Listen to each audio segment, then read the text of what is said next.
All right. Actually, our next question mentions human, so maybe human has some input on this. Basically, it's asking about palimony, and it's asking like if you have a girlfriend. Now, I assume you don't live with your girlfriend, correct, human? No, fuck no. Right. So there's no without cohabitation. I don't. And actually, DDJ, it's kind of where we have like the perfect panel for this question. So, if you don't cohabitate, you're not subject to palimony, correct? That's correct. Actually, if you're not considered married, you're not subject to palimony. Okay, but I know that there's been some cohabitating couples that have been considered a meretricious relationship because they split bills Right. and stuff like that. Now they're in common law. They're in common law states. But here's the thing that I would say. I've been hearing this from like the red pill / PUA community. They're like, well, we're entering into a private marriage where we don't register it with the state, but we have a contract between us, and basically it's the equivalent of like a prenup. Yeah. And really, let me tell you how a woman with half a brain gets around that. She disappears on you one day, and she drives to a state that has common law marriage, and she files her divorce there. Now you're fucked. Yep. Well, also, prenups aren't worth shit. So you're a little private marriage. No. That's just going to get thrown out. The judge is going to declare it unconscionable because you didn't give the woman enough shit. And fuck your prenup, fuck your private marriage. Bend over. We're going in dry. And basically, all this shit about private, and I've advocated, if you watch my old videos from like 2015, I was advocating for private marriage contracts, but all you gotta do is look into it. It won't work. The courts will just throw it out. So no, unfortunately, and I understand why. Look, guys love women. Guys love pussy. I understand. But you can't, anything you could think of to try to get around it, like they're trying this with the whole getting consent videos. We did some articles about it for the 420 show. These consent videos are not going to be admissible. The woman's just going to say that she changed her mind after the video, or she was pressured to say yes.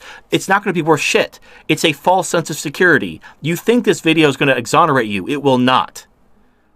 The very same rationale, the very same legal arguments that feminism is used to throw out prenups will be used to throw out any consent contract, video, anything. Anything which proves consent will be thrown out using the same arguments that feminism has used to throw out prenups. I was coerced, I was threatened, I was scared, whatever. You can't, look, I understand you want pussy, I understand you love women, I understand you might meet a decent chick that you think you love and she loves you, and maybe if you do this thing differently, you can somehow carve out some peace for yourself and you're not part of this gynocentric shit system. Anyone telling you can do that is lying to you. There is no loophole. There is no cheat code to getting around this fucking shit show. If you associate with women, you are playing Russian roulette. It doesn't even have to be her who fucks you. Like, there are cases where, like, this football player in college, some other third party turned him in for domestic violence against his girlfriend. The girlfriend denies it. He still lost his career. And, like, the girlfriend didn't even turn him in. It was a third party. It's like his neighbor. So, like, it's fucked. I wish there was a way. I wish I knew the cheat code. I wish the PUAs were right. If the PUAs were right, I'd be a PUA too. But the PUAs don't know what the fuck they're talking about. They're selling you snake oil. They're selling you false hope. And it's only going to get you fucked.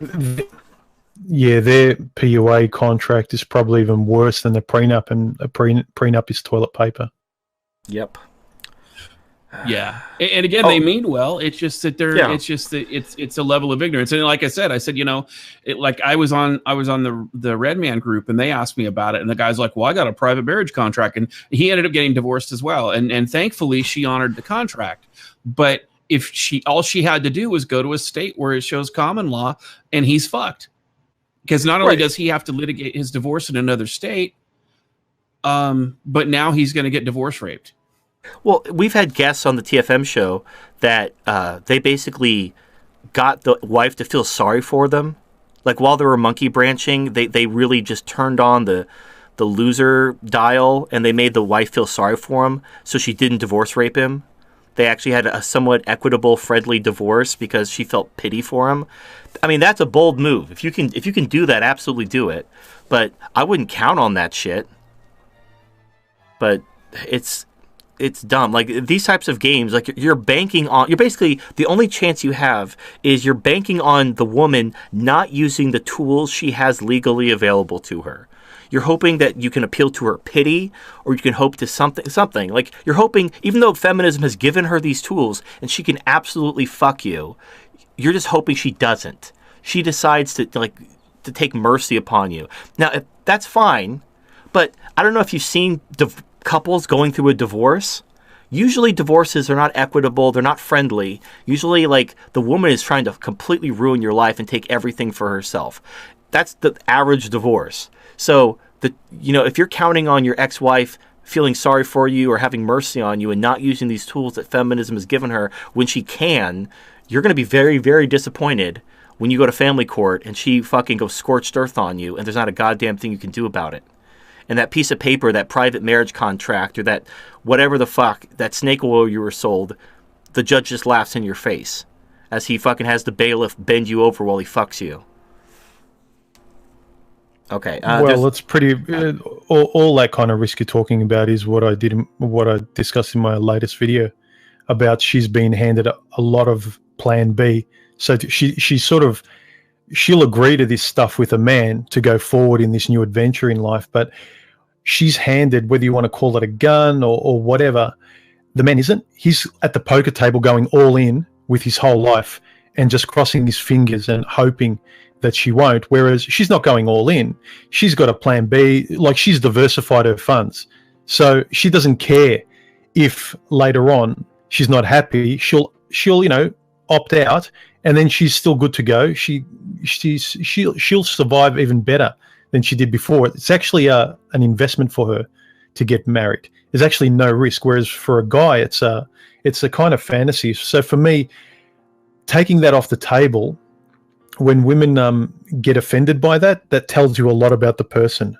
They'll say it's all about all the positive stuff between two human beings, the connection and all that sort of horse shit.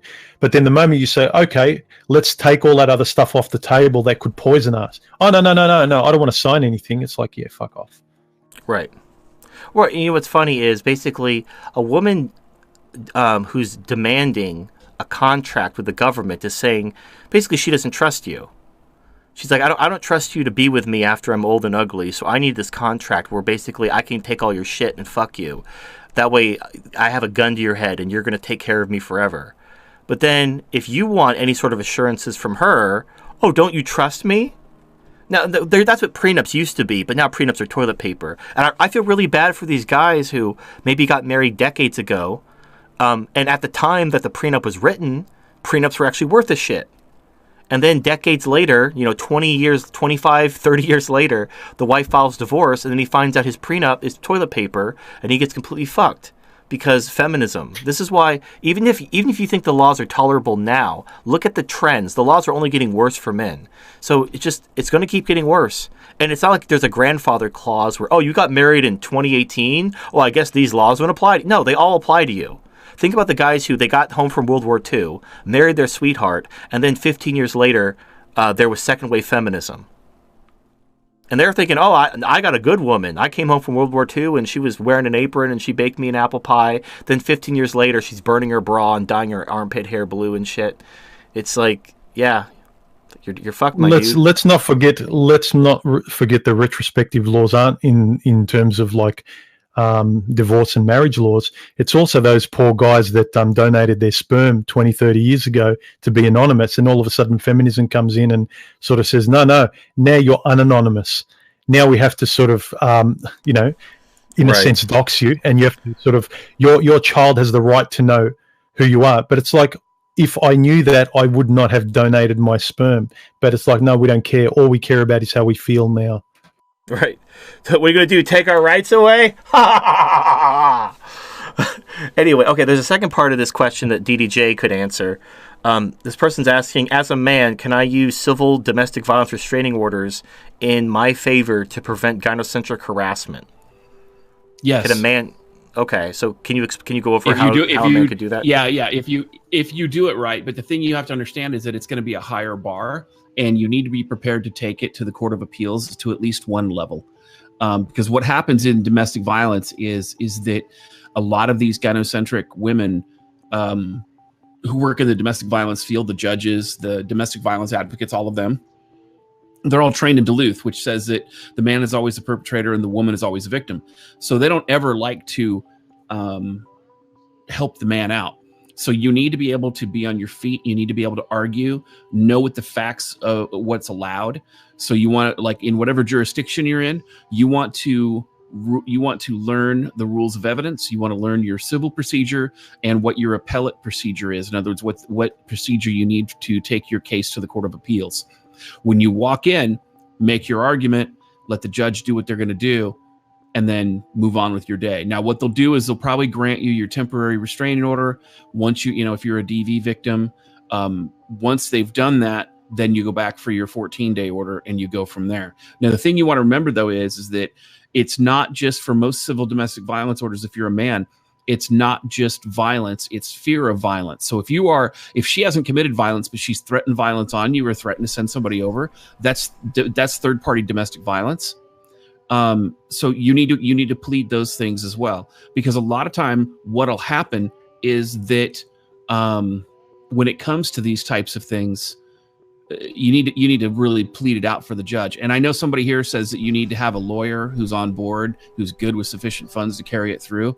Honestly, a lot of attorneys do not know how to argue domestic violence cases. So these people are still pushing toward, you need to know how to do it yourself. And the other piece of it is, too, when you learn a little bit about the law, you don't need to go get a degree, but you need to learn a little bit about the law, your rules of evidence, your civil procedure, your appellate procedure, because you need to know if your lawyer is doing his job. And if you don't have any baseline of knowledge, you can't determine whether or not they can do their job. So, yeah, you can do it. I've helped guys do it where they've gotten civil domestic violence restraining orders against their ex. It guarantees them custody. And basically it's a slam dunk from there. There you go. Good. Wow. I learned something new today. This is Celestina. Don't let those ho-ho-hos get you down this holiday season. If you haven't been to the Dollhouse lately, you're missing out. They've added several new brand names and models to their impressive lineup, with new models being added all the time. New brands include Piper Doll, Doll Forever, and even the confusingly named Dollhouse 168. We even have new models like the lovely Francesca. But there's more.